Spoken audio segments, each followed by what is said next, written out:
Hello friends, आज हम importance of international business पढ़ने जा रहे हैं। पिछले वीडियोस में हमने मीनिंग और नेचर समझा था।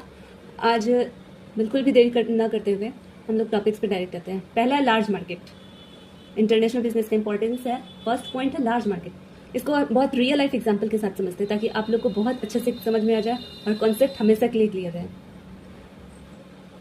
तो इसको ऐसे समझिए, इंटरनेशनल बिजनेस का सबसे बड़ा इंपॉर्टेंस है लार्ज मार्केट। अगर कोई कंपनी सिर्फ इंडिया में बिजनेस करती है तो उसके कस्टमर सिर्फ इंडिया तक सीमित रहते हैं। लेकिन जब वही कंपनी दूसरे देशों में भी अपने प्रोडक्ट्स या सर्विसेज बेचती है तो उसके कस्टमर की संख्या बहुत बढ़ जाता है। इससे कंपनी की सेल्स और ग्रोथ दोनों बढ़ती है। ठीक है। दूसरा है फॉरेन एक्सचेंज अर्निंग।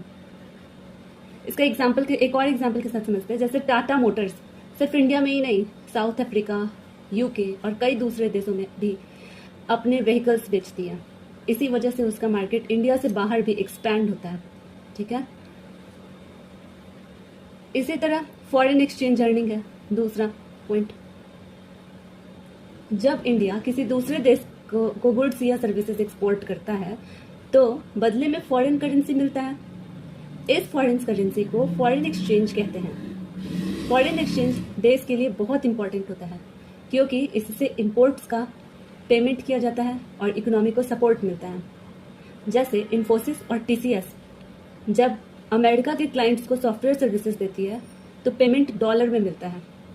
ये डॉलर इंडिया के लिए फॉरेन एक्सचेंज अर्निंग है। ठीक है, समझ में आ गया फॉरेन एक्सचेंज अर्निंग। तीसरा पॉइंट है increase in profit. Her business का एक मेन ऑब्जेक्टिव होता है प्रॉफिट कमाना। ठीक है।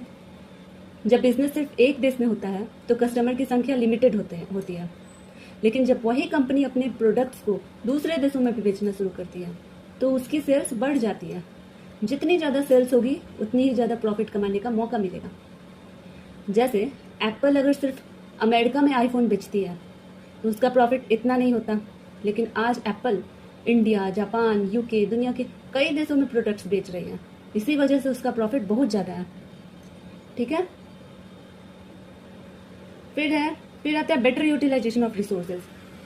हर देश के पास अलग अलग रिसोर्सेज होता है। कहीं लेबर सस्ती होती है, कहीं टेक्नोलॉजी अच्छी होती है और कहीं नेचुरल रिसोर्सेज ज़्यादा होते हैं।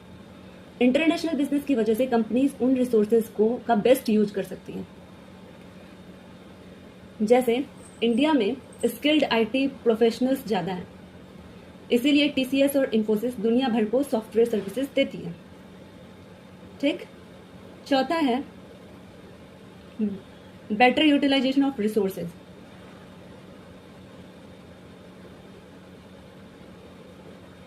पांचवा है एम्प्लॉयमेंट जनरेशन। इंटरनेशनल बिजनेस बढ़ने से फैक्ट्रीज, ऑफिसेज और एक्सपोर्ट कंपनीज का काम बढ़ता है। ठीक है। जब काम बढ़ता है तो नए लोगों की ज़रूरत पड़ती है और एम्प्लॉयमेंट अपॉर्चुनिटीज़ क्रिएट होता है। जैसे गारमेंट्स एक्सपोर्ट इंडस्ट्री और आईटी इंडस्ट्री ने इंडिया में लाखों लोगों को रोजगार दिया है। ठीक है। तो ये हो गया एम्प्लॉयमेंट जनरेशन।